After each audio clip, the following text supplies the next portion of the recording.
Bueno, entonces habíamos quedado que el volumen sanguíneo pulmonar, que equivalía a 450 mililitros, es un 9%, y tiene la funcionalidad de ser un reservorio en un estado de choque hipovolémico y garantizarnos un volumen para sobrevivir, ¿sí?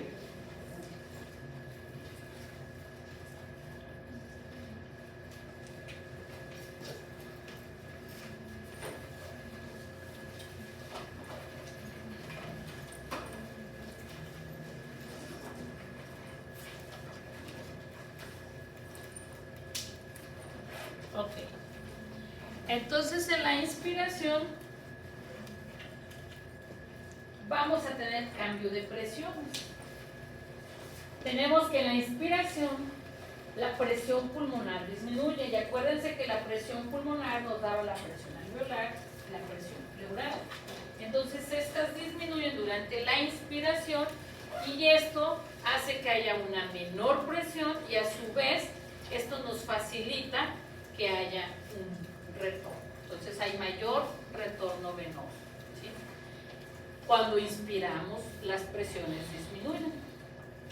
En cambio, cuando hacemos la expiración, cuando vamos a sacar el aire, las presiones pulmonares aumentan. Y al momento de que aumentan estas presiones pulmonares, permiten que haya mayor presión en esta área y por ende van a permitir que haya un retorno retrógrado, ¿sí? Y esto nos va a permitir que haya un menor retorno venoso. Esto que va a regresarse es fisiológico y no nos va a causar ningún problema. Y en promedio son unos 250 mililitros, ¿sí? Se pueden expulsar hacia la circulación sistémica, o sea, se regresa y no pasa nada.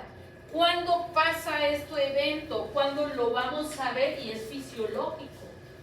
Cuando las personas cantan o cuando hacen un esfuerzo al tocar un instrumento de aire, una trompeta, una tuba, se hace el regreso, ¿sí? Se hace un retorno venoso, pero es de 250 mililitros y esto facilita, y lo vamos a ver en una ingurgitación yugular, y no se va a morir el paciente, ni se va a ahogar, ni va a ser edema por pulmón, nada le va a pasar, es fisiológico, ¿sí? Entonces, por eso cuando ven a las personas que están tocando la trompeta o un instrumento de aire y hacen el esfuerzo, se les marca su, ¿qué ven es?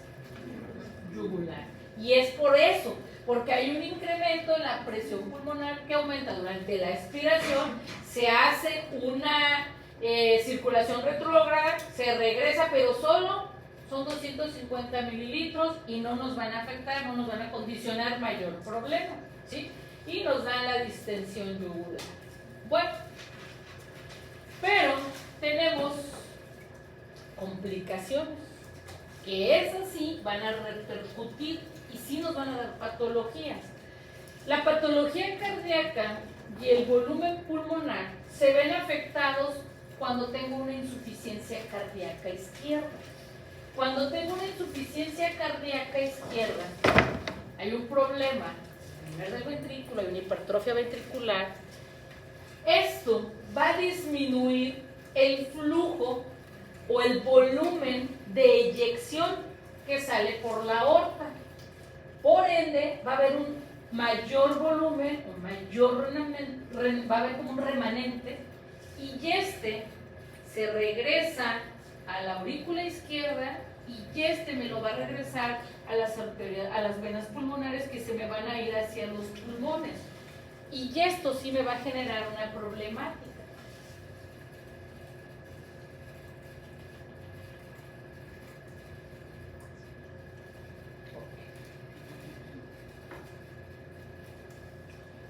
Otra de las causas que puede condicionarme un problema es problema de valvulopatías. Si tenemos un problema en las valvulopatías, llámese estenosis, llámese insuficiencia, nos va a generar este retroceso, esta circulación va a cambiar y esto nos va a llevar a que aumente la presión pulmonar y aumenta el volumen y por ende me va a dar un aumento del 100%. Acuérdense que yo tenía cierta cantidad. Entonces, al momento que yo aumento este volumen, estas aguas tienen que ir a algún lado. ¿Y a dónde creen que se va? Porque la tengo en el pulmón y el pulmón es muy grande como para aguantar mucho líquido. ¿Hacia dónde creen que se va? ¿Cuál creen que sea el efecto patológico de esto? Un edema agudo pulmonar. Extravasación. No es extravasación. Es por uno. Tengo un aumento de flujo o de volumen. Ende, aquí hay una hipertrofia. Por ende va a haber una circulación retrógrada, se regresa a volumen, aumento la presión pulmonar en las venas pulmonares, aumento volumen y me va a dar un edema pulmonar. El edema pulmonar se divide en agudo y crónico. ¿Sí? Entonces, nos da aumento de la presión capilar pulmonar, lo que pasa aquí a nivel de las venas pulmonares, los capilares pulmonares, se aumenta la presión, que quedamos en cuánto era. Ayer lo dijimos.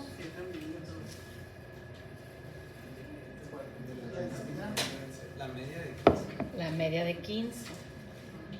La presión pulmonar media es de 15 y ahí nos tenemos que mantener para tener un equilibrio. Aquí, gracias a la insuficiencia cardíaca, gracias al problema de la estenosis mitral o la insuficiencia mitral, hay un retroceso y hay un aumento de la presión capilar pulmonar y por ende los pulmones se van a ver afectados y va a dar un edema pulmonar. ¿Quedó claro hasta ahí esto? Entonces, el aumento de la presión capilar, ¿qué me va a generar como consecuencia?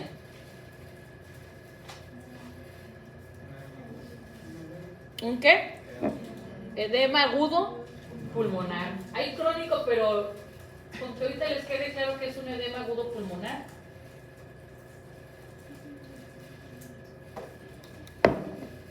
Bueno, vamos a entrar al flujo sanguíneo pulmonar.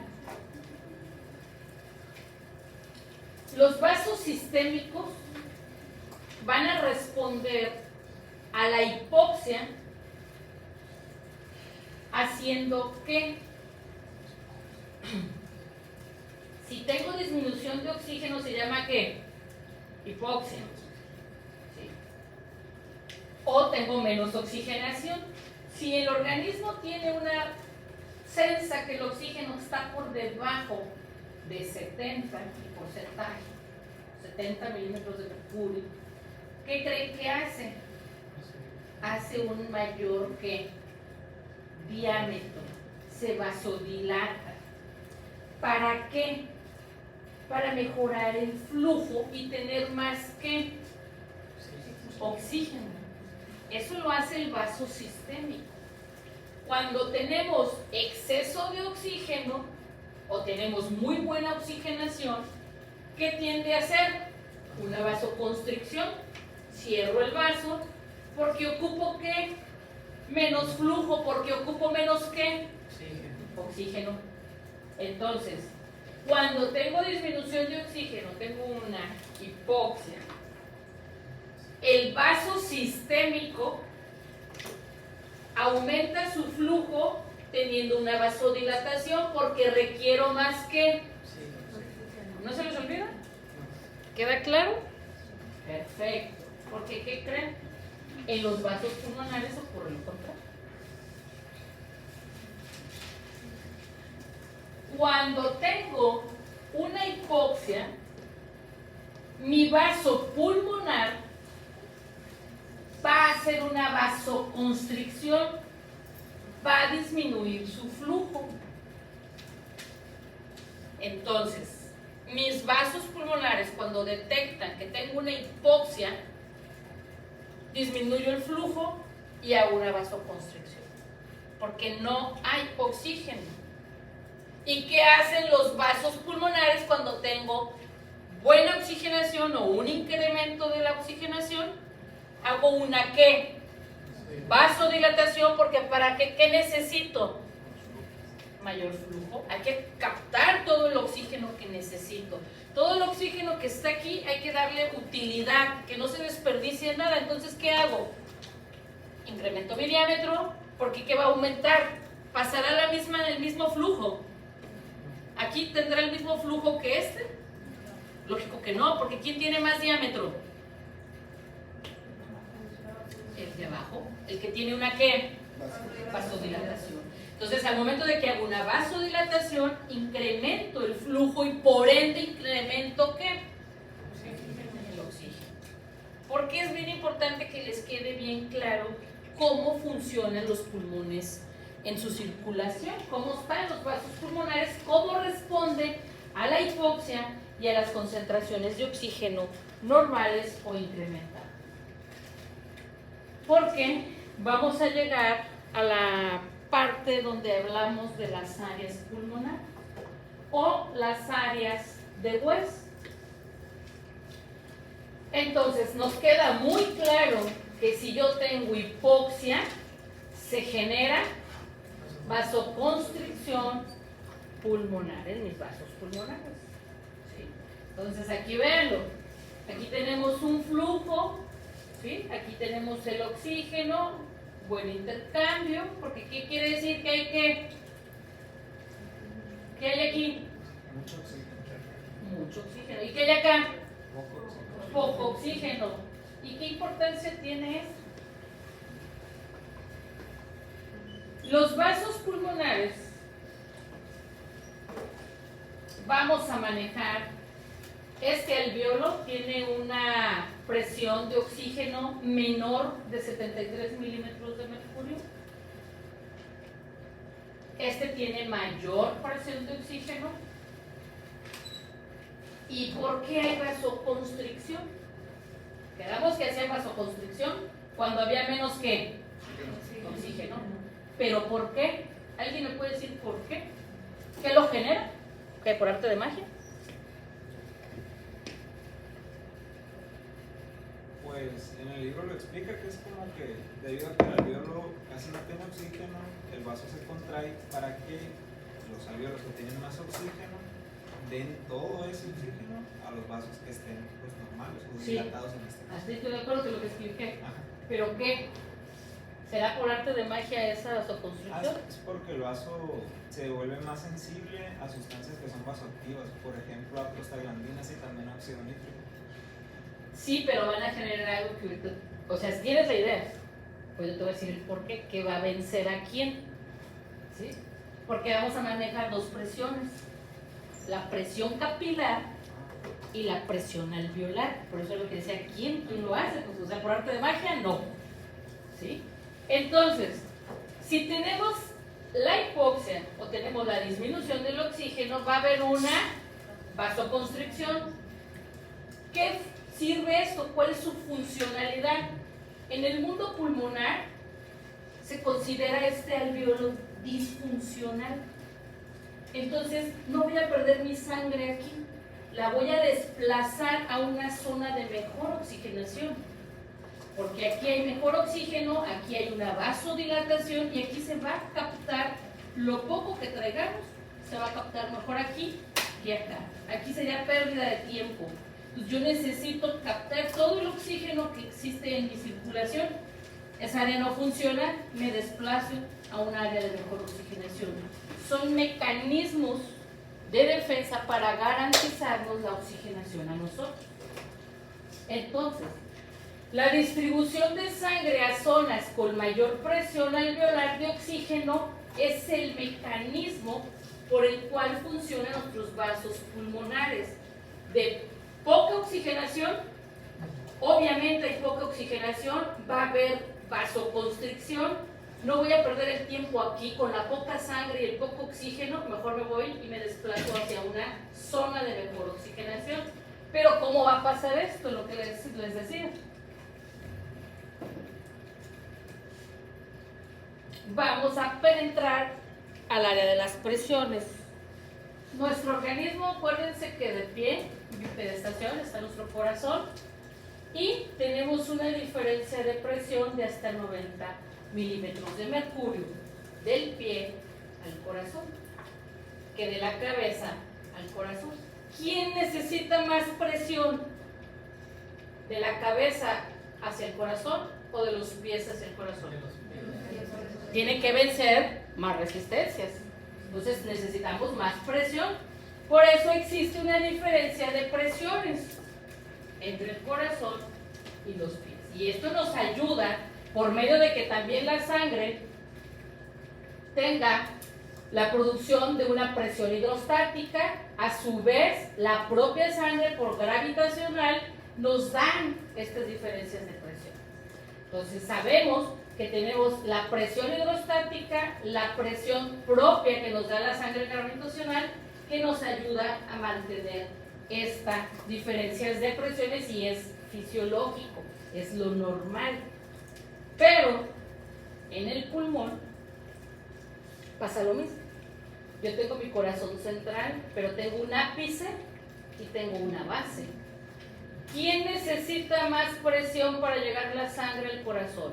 ¿La base o el ápice? La base. Esto es una diferencia de 30 centímetros. Por ende, vamos a tener una presión arterial pulmonar con una diferencia de presión de 23 centímetros, de 23 milímetros de mercurio entre el ápice y la base. Obviamente esto, se me estaba en la computadora, tenemos que, como ya dijimos, por pura fisiología y sentido común, nuestro ápice o lo que está por arriba del corazón tiene menos de 15 milímetros de mercurio. ¿Sí? ¿Qué significa esto? Que por encima del corazón tengo menos de 15 milímetros de mercurio, menor que la presión arterial a nivel pulmonar. Aquí ocupo menos presión, ¿sí? Menos de 15 milímetros de mercurio para poder yo llevar la sangre ¿hacia dónde? Hacia el corazón. Ahora, las bases ocupan mayor presión porque tienen que vencer más resistencias periféricas, de más vasos capilares, y eso va a hacer que debajo del corazón 8 milímetros de mercurio mayor que la presión arterial pulmonar a nivel del corazón. Entonces acá necesito más de 8 milímetros de mercurio para vencer las resistencias y llevar la circulación, que lo que está por arriba del corazón, que necesito menos de 15 milímetros de mercurio para llevar la sangre, para vencer las resistencias periféricas. Esto son las presiones que existen a nivel pulmonar para mejorar o para garantizar su flujo. Y las presiones, entonces, vamos a manejar dos tipos de presión. Baja presión, que está ¿por dónde? Por arriba del corazón, y alta presión, que está por abajo del corazón. Entonces, la alta presión la vamos a tener en la base, la baja presión la vamos a tener en el ápice. ¿No se les olvida? Perfecto. Que no se les olvide porque te lo vamos a ocupar. Existe algo que se llama presión capilar pulmonar. Mientras la presión capilar pulmonar sea mayor, va a vencer a la presión pulmonar o a la presión alveolar pulmonar y se garantiza que el vaso se mantenga como dilatado. ¿Sí? Entonces, la distensión de los capilares depende de la presión capilar pulmonar. Cuando están comprimidos los vasos capilares, el que vence es la presión alveolar. ¿Sí? Entonces, ojo, si tengo presión alveolar aumentada, ¿qué le pasa a mi vaso? Se contrae. Hay una vasoconstricción porque vence la presión alveolar a la presión capilar. Cuando tengo mayor presión capilar, hay mayor presión, garantizo la vasodilatación y venzo a la presión ¿qué? Alveolar.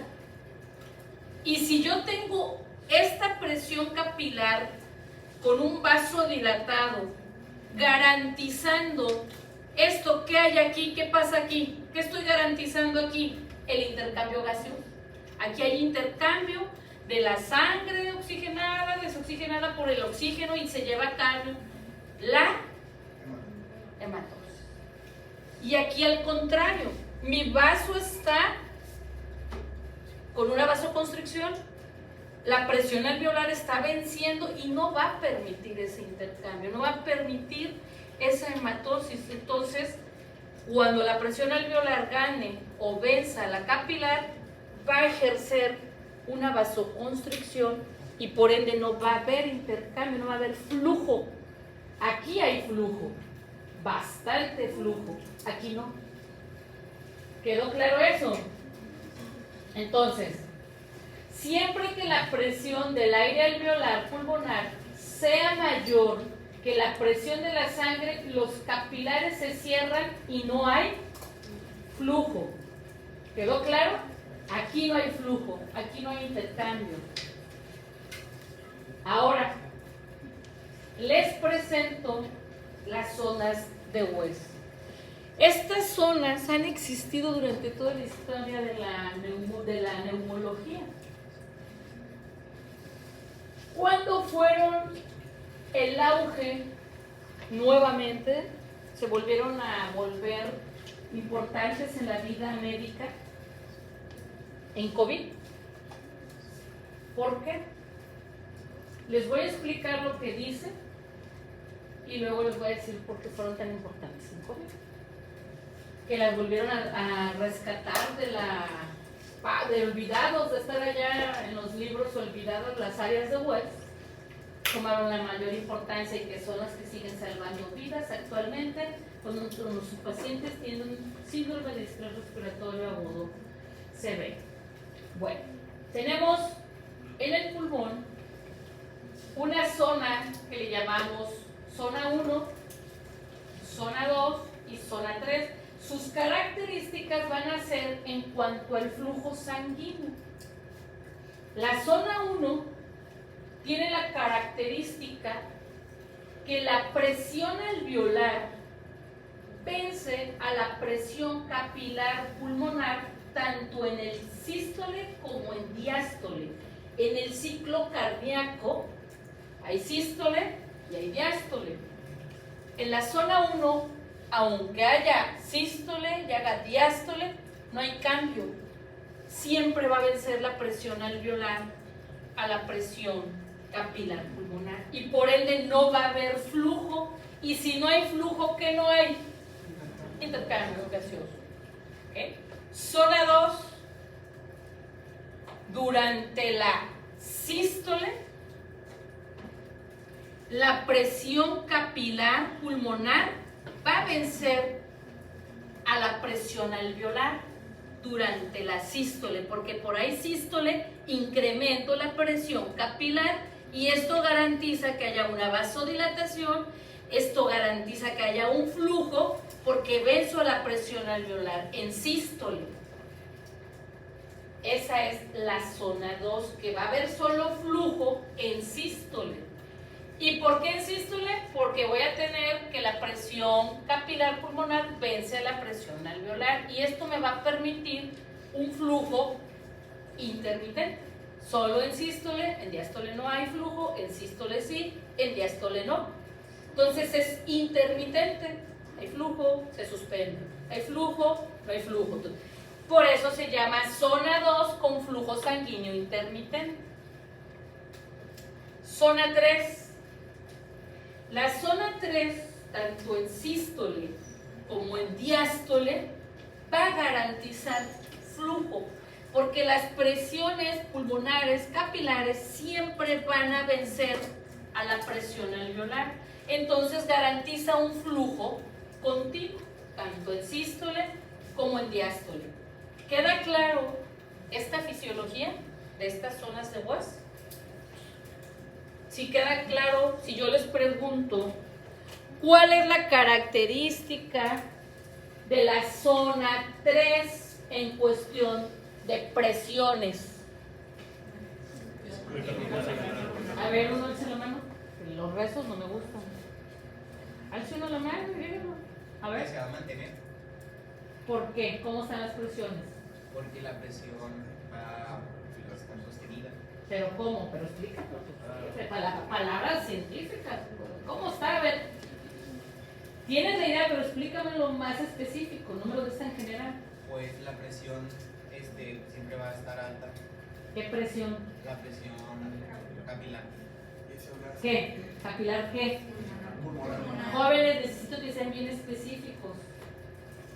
Porque si yo en el examen se les pongo presión capilar pulmonar, presión capilar sistémica, y les pongo ahí, van a trozarse solos, por no saber así.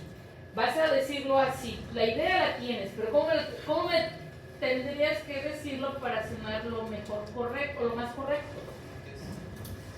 A ver. De que la presión capilar pulmonar va a estar sostenida durante la sístole y la diástole.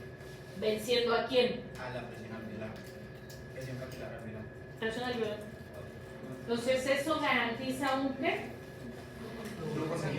Un flujo sanguíneo continuo. Vértice. El vértice se garantiza por tener ¿qué zona? ¿Qué zona le darían? 1, 2 o 3. Con respecto a lo que acabamos de ver en la diapositiva pasada. ¿Qué tipo de vértice? Zona 1. ¿Quién dijo zona 1? Yo ya dije. ¿Quién da más? La 3 porque si tiene mayor presión tiene que estar venciendo la presión capilar. 3. ¿Quién da más? ¿Otra? Zona 2 en los vértices. Zona 2 en los vértices. Efectivamente, su compañero tiene razón y yo se los expliqué al principio. ¿Qué presión tenía con respecto al corazón el ápice? 15 milímetros. Era Menor. menor a 15 milímetros con respecto a la que está en el corazón. Entonces necesita menos ¿qué? Presión. Y si tiene menos presión mi capilar, ¿quién gana en diástole? El alveolar. ¿Y quién va a ganar en sístole? La capilar. Por eso es intermitente el ápice. Tiene flujo intermitente, porque solo en sístole se garantiza su flujo, porque va a vencer a la presión ¿qué? Alveolar, la presión capilar. ¿Ok? ¿Quedó claro hasta ahí? ¿Y las bases? ¿Zona 3? Pues sí, ya no queda otra, ¿no? Que la zona 3. Digo, estando la explicación, ¿pondrían zona 1? ¿Qué característica tiene la zona 1? Que no hay flujo. ¿A poco le pondrías aquí zona 1? Ya se lo han puesto. No me sorprende. Bueno, entonces, las bases, por lo que dijimos al principio de las diapositivas, que tenía que tener 8 milímetros más de presión para vencer las resistencias y llegar su flujo ¿a dónde? Entonces, si tiene 8 milímetros más, ¿qué está garantizando que estamos venciendo? Entonces, la presión capilar pulmonar vence durante sístole y diástole a la presión alveolar y garantiza un flujo contigo. Estas son las zonas de hueso, bien fáciles. O sea, yo creo que lo vieron en fisio, ¿no? ¿Sí o no? Sí lo vieron en fisio. Yo me acuerdo de haberlo visto en fisio. Pero, ¿cuál es la importancia en COVID? ¿Qué pasó en COVID? En COVID, al principio, los pacientes siempre los tenían, porque era lo que se decía, en posición, ¿cómo? ¿Están en su cama? ¿Están en posición qué? De cúbito. Siempre los manteníamos en posición de cúbito. Si estamos en posición de cúbito,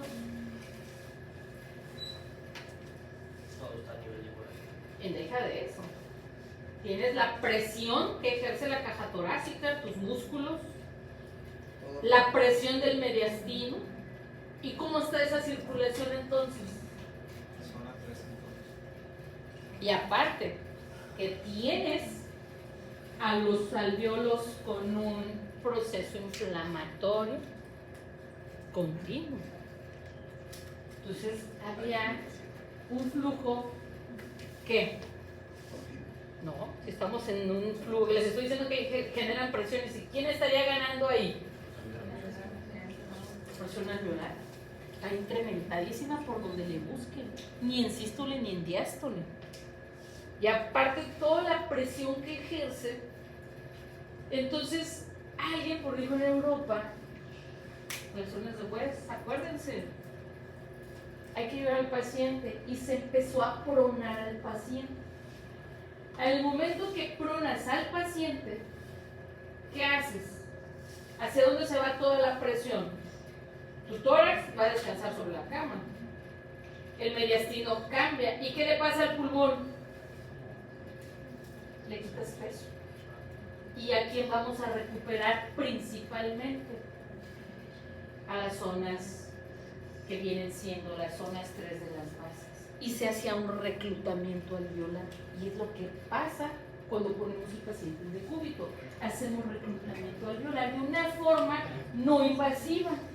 No invasiva me refiero a que se hacía antes el reclutamiento alveolar subiéndole el PIB por arriba de 15 y lo que hacíamos era otra cosa. Actualmente ya no sé eso. Se prona el paciente, garantizo que estas áreas basales se recuperen, les mejoro su flujo y al momento de que yo ya estoy ejerciendo una presión por medio de la intubación, garantizo que el alvéolo se mantenga abierto porque le estoy dando un PIB al final de la expiración. Entonces esta presión garantiza que el alvéolo esté así, pero el capilar también lo estoy ayudando a mejorar su presión capilar para que venza a esta presión del alvéolo y se mantenga el equilibrio y mejore el flujo. Y si mejoro el flujo, ¿qué mejoro? Estoy garantizando el intercambio gaseoso. Y fue la forma en que se empezaron a salvar más pacientes. Y hasta el día de hoy, la pronación está reconocida internacionalmente como una meta de pulmonar. ¿Sí? Ahora, ¿qué pasa en el ejercicio? En el ejercicio, el organismo es muy sabio. En el ejercicio, todo el pulmón se vuelve zona 3, garantizando mayor ¿qué?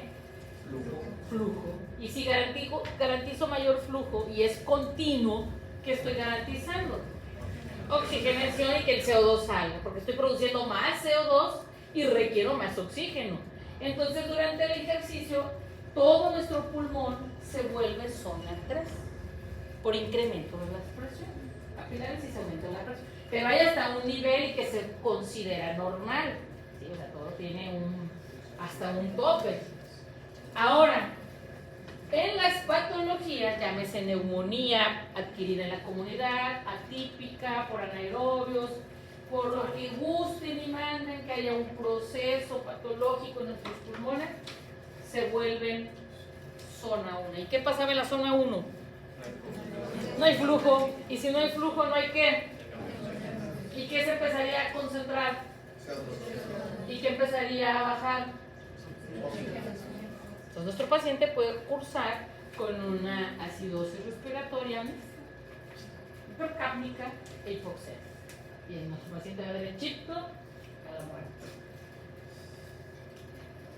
¿Ok? ¿Quedó claro todo eso? Sí. Fácil.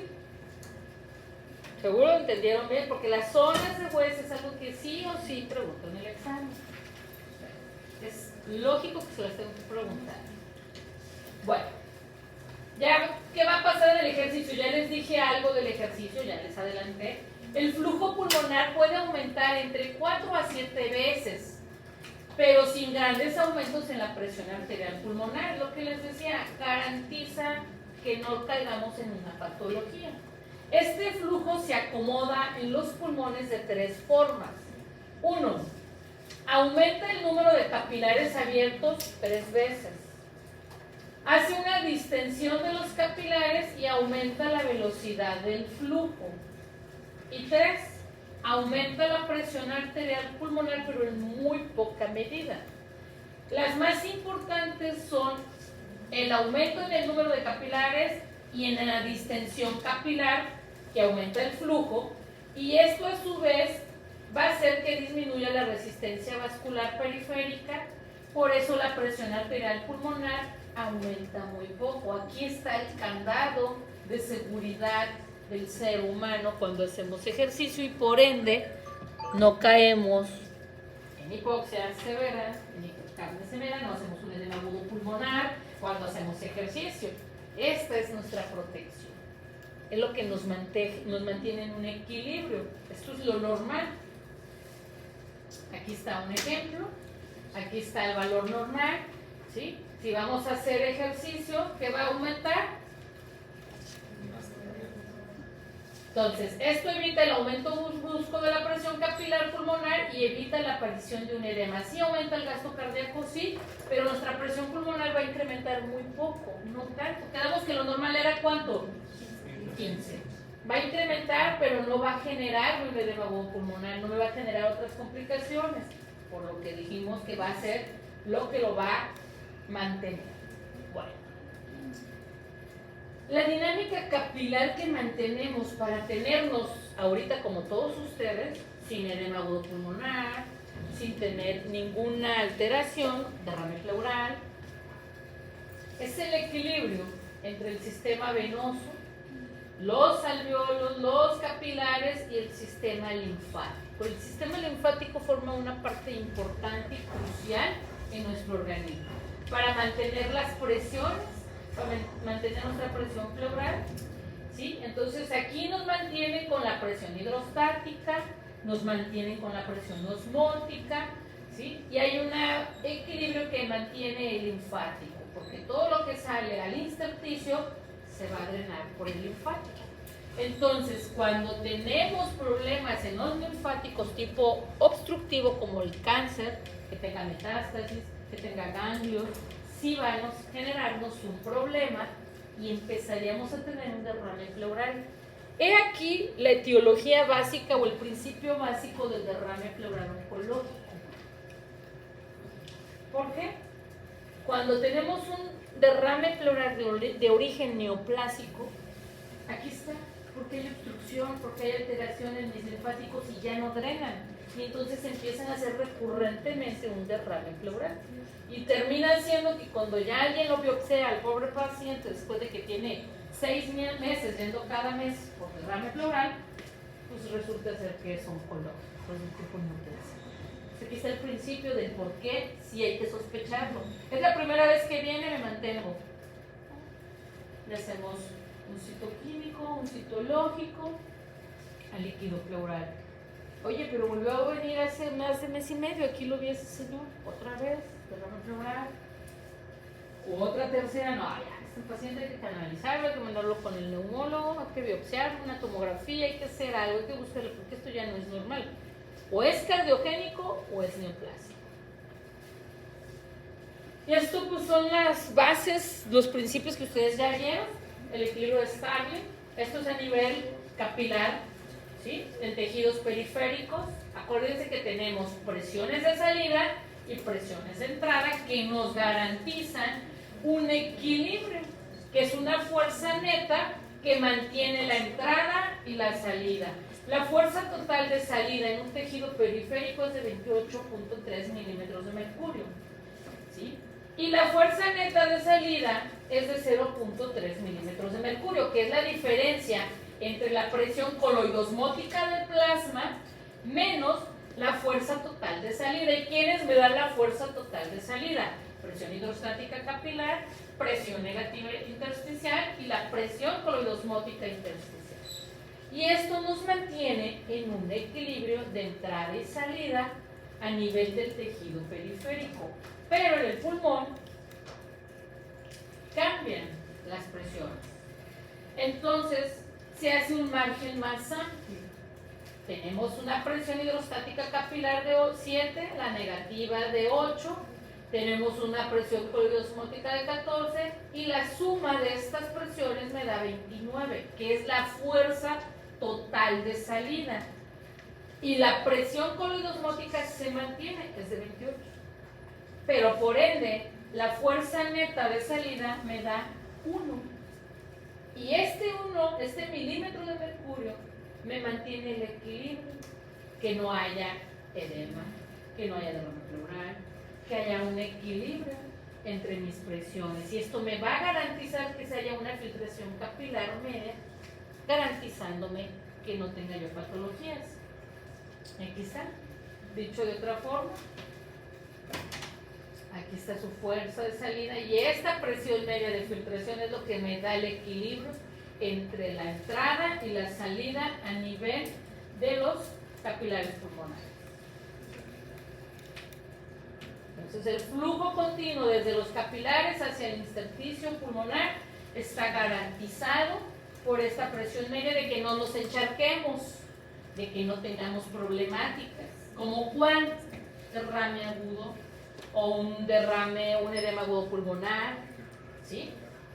Bueno, aquí está su alveolo, aquí está la presión neta de 1, esto garantiza que haya un equilibrio, pero sí tenemos líquido en el intersticio y este líquido del intersticio se va a ir ¿por dónde? Por nuestros linfáticos que están funcionales, que están muy bien y mantenemos el equilibrio. Pero el líquido adicional alveolar será aspirado por el intersticio y los linfáticos. Estamos garantizando el equilibrio. Aquí no hay problema. El problema es cuando tenemos una obstrucción, una inflamación, algo que rompa este equilibrio. Entonces aquí nuestros alvéolos se van a llenar de líquido. Puede ser líquido pleural, puede ser sangre, ¿sí? Puede ser secreción, pero se mantiene roto el equilibrio que existía porque nuestros alvéolos, ¿cómo deben de estar? Vacíos, para permitir el intercambio gaseoso, ¿sí?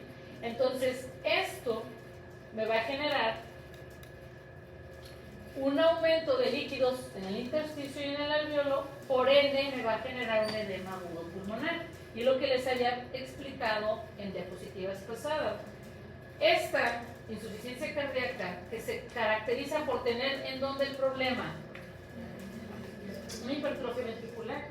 Y si yo tengo una hipertrofia ventricular, por ende, ¿cómo va a estar el espacio de mi ventrículo? Reducido. Entonces, por ende, yo voy a tener menos fuerza ¿de qué? De eyección. Entonces tengo una disminución de la fuerza de eyección ventricular.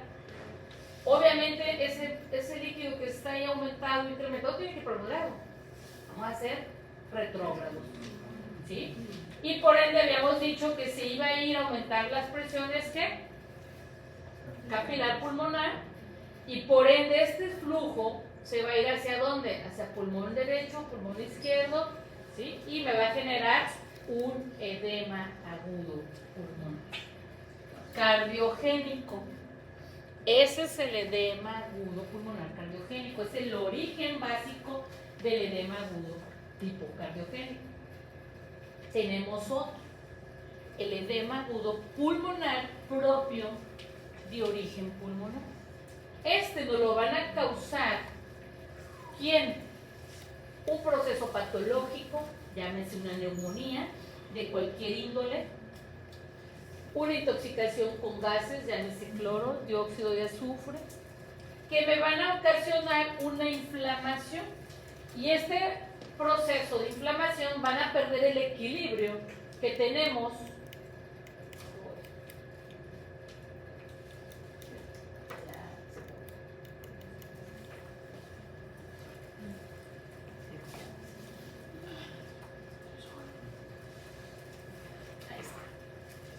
Entonces se va a perder este equilibrio que existe entre las proteínas, porque acuérdense que por aquí pasan, por las apoporinas pasan las proteínas normalmente. No. Tienen un diámetro ¿qué? Y aquí ¿cómo está? Disminuido. Mantienen el equilibrio entre el intersticio y nuestra presión que osmótica, coloidosmótica, se mantiene. Pero al momento de haber un proceso infeccioso o un tóxico, va a cambiar esto y se pierde este equilibrio y hay que incremento de las acuaporinas y va a pasar ¿quién? Por su bien a gusto y tranquilamente pasan las proteínas hacia ¿dónde? Al intersticio. Y si tengo vasos capilares insuficientes, si tengo los linfáticos que no se dan abasto, porque hay un proceso neumónico, hay un proceso inflamatorio obstructivo, ¿qué jalan las proteínas? Agua. ¿Y entonces qué pasa? Edema. Aumenta la presión coloidosmótica intersticial y las proteínas tienden a retener ¿qué? Y este es el origen del principio de un edema pulmonar de origen pulmonar o de origen neumónico, le llaman edema agudo pulmonar no cardiogénico. ¿Sí? Este es el principio. ¿Ok? Bueno, aquí tenemos el edema agudo pulmonar crónico. El que les hablé del anterior era el agudo, es algo que pasa normalmente en poco tiempo. Si es cardiogénico, puede pasar hasta en 3 horas, 2 horas. Y si no es cardiogénico, puede pasar en 3 días, 4 días, si es de origen no cardiogénico. Ya con esta diapositiva acabamos ya para que se vea. ¿Tienen clase ahorita ya, no? ¿Qué clase tienen? ¿Eh? ¿Ya les va a dar? Sí. ¿A qué hora les va a dar? A las 5. A las 5. ¿Quién les va a dar ahora? Puro. Oscar Leiva. Te digo quién es.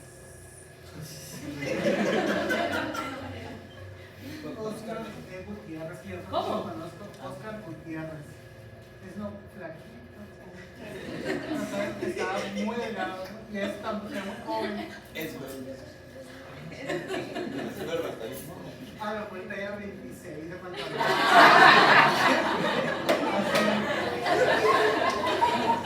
No, ya no me faltó que me dijeran si es casado, divorciado, padre soltero. Si es La próxima semana ya traemos esa edad. Es que La trae próxima semana traemos esa edad, yo creo. Es fácil, trae argolla o no trae argolla. Sí, sí. Ah, no. No me dijeron. Como que así le decían pues del casado. Entonces está joven. Sí, está bien. Ok, perfecto. Que la juventud del darnos. Bueno, el edema agudo pulmonar que tenemos, aquí están los capilares, hay pérdida, hay incremento, se hace el alveolo, se llena de sustancia, líquido, el que gusten y manden. Por ende, el intersticio va a ser insuficiente. Un dato capcioso, que la presión capilar pulmonar aumenta hasta 28 milímetros de mercurio, pero en un edema pulmonar agudo. ¿Sí? Aquí está lo que explicamos qué pasa, la pérdida de las presiones, y esto ¿qué hace? Que el agua se quede en los alveolos, ya no va a haber intercambio, ya no hay nada, y el intersticio pues es insuficiente. Y en el crónico resulta ser que van a pasar hasta 2 semanas. ¿A quién adjudicarían un edema pulmonar crónico? ¿En qué pacientes les gustaría pensar su sentido común? Fumadores. ¿Mm? Fumadores.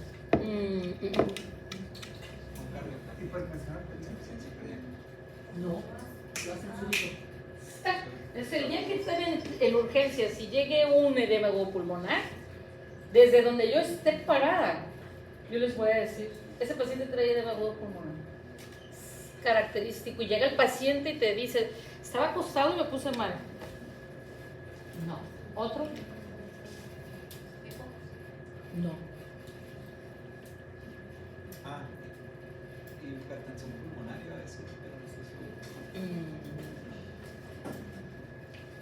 Sí, pero podríamos pretender que es de la otra etiología que nos llevó ahí. Pero, Hipertrofia del ventrículo derecho. sí, pero ¿qué te pudiera decir? Más fácil y menos complicado. Nefrópatas, nefrópatas y cirróticos. Ahora que estén dando sus clases de nefro, ¿acaso la llevaron? ¿O van a llevar ahorita? ¿Vieron cirrosis hepática? ¿Qué característica tiene el paciente cirrótico hepático? Aparte de tener su hígado crecido y cirrótico. Ascitis. ¿Y por qué le da ascitis? Ahí está el por qué va a ser edema agudo pulmonar crónico. ¿Qué hace que genere la ascitis? ¿Qué le permite esa extravasación? No. Es más simple. ¿Han visto un paciente cirrótico? ¿Sí? ¿Qué fases tienen? ¿Se saben los estigmas de la cirrosis hepática? Hipotrofia de los maceteros. Ese es uno. Las palmas también con hipotrofia de los tenales. Ajá. Ese es del alcohólico. La cabeza de medusa. Bueno, ya te fuiste ya, pobre paciente. Antes de llegar ahí. Hace hipoalbuminemia. El paciente que tiene cirrosis y tiene nefropatía hace hipoalbuminemia. Y por eso se hace esa extravasación. Y por ende hacen edema. Un paciente con cirrosis hepática y llega con ascitis, juren lo que le tomamos la radiografía y trae derrame pleural. Y por ende trae agua y les puede decir, sí, pero no me fatigo. Tiene cierta tolerancia. El nefrópata igual. No he ido a mi diálisis. No he ido a mi hemodiálisis. No me... Y lo ven edematizado, un poquito fatigado. Y toma la radiografía y ven agua en los pulmones. Y no te aguanta. Porque sí hay cierta adaptabilidad. ¿Por qué? Porque nuestros capilares linfáticos se distienden y se hipertrofian y garantizan esa salida de cierto volumen, pero es algo crónico. La presión capilar puede aumentar hasta 50 milímetros de mercurio y el paciente sobrevive con su agüita en el pulmón. Pero cuando ya sobrepasa estos 50 milímetros de mercurio, el paciente empieza a dar disnea, tos e incomodidad y va a ir corriendo con ustedes porque siente que se ahoga. Y es lo que hace ir al paciente con edema agudo pulmonar. Me falta el aire, no puedo respirar y me ahogo. Siento aquí algo, ¿sí? Agua en el alveolo o secreción en el alveolo. ¿Ok? Vean la adaptabilidad de estos linfáticos, es hasta 10 veces para poder garantizar este equilibrio porque es algo crónico, es algo con lo que el paciente va a vivir hasta el día que se muera. La cirrosis no se la vamos a curar, a menos que le hagamos un trasplante hepático, cosa que no pasa en nuestra vida diaria. Al nefrópata es lo mismo, no le vamos a hacer un trasplante renal. Sí. Vamos a hablar muy general. Aquí está el derrame pleural. ¿Qué es? Agua. Acumulación de líquido, ¿en dónde? En el espacio pleural. Donde le dije que era menos de 20 centímetros, menos de 15 centímetros. Aquí lo que hay de agua. Entonces, si hay más agua, pues me condiciona el derrame pleural. Entonces, son generalidades del derrame pleural. Puede ser de diferentes orígenes. Cuando veamos derrame pleural, vamos a saber que existen los criterios de Light. Y los criterios de Light me va a decir si es exudado o es un trasudado. Y si es un exudado, tiene un origen etiológico. Y si es trasudado, tiene otro origen. Y de ahí podemos decir neoplásico, bacteriano, ¿sí? Vamos a ir viendo eso en el momento adecuado, ¿no? Ahorita son generalidades, hay un aumento de la presión capilar, disminución de la presión coloidosmótica, aumento de la permeabilidad capilar y hay una obstrucción linfática desde la cavidad. Estos son los múltiples orígenes de un derrame pleural. ¿Sí? Puede ser exudado o trasudado, esto se va a saber ya haciendo una toracocentesis, se saca el líquido pleural, lo mandamos a hacer citológico y citoquímico y ahí me van a decir ciertas características que en su momento algunos de ustedes nos van a dar esa clase. Ven su radiografía normal, silueta cardíaca, campo pulmonar, vean, aquí está, se ve muy bien, los ángulos costodiafragmático, costofrénico, ¿sí? Todo. Hay una buena técnica, tengo aquí mis al que me va a dar radiografía, técnicas radiográficas o interpretación de imagen, me tiene que enseñar a decir cómo vamos a leer nuestra radiografía. Si está AP, si es posterior anterior, antero posterior, si es oblicua, por cómo se funciona, cómo se lee, qué significa. Ya llevaron eso una imagen. ¿Ok? Ahora vean este paciente, cómo está. Esto es el derrame pleural. Esta es la curva de Damasio. Cuando en su momento alguien nos la va a decir qué la hace, qué la forma. Hay pérdida del ángulo costodiafragmático, costofrénico. Vean acá. ¿Esta quién vendría siendo? La gástrica. ¿Sí? Esta elevación, hay una cierta elevación. ¿Sí? Ok, entonces, vean, aquí está. ¿Qué vendría siendo esto? La escápula, exacto. No está tan perdido. Ahí está, el derrame pleural.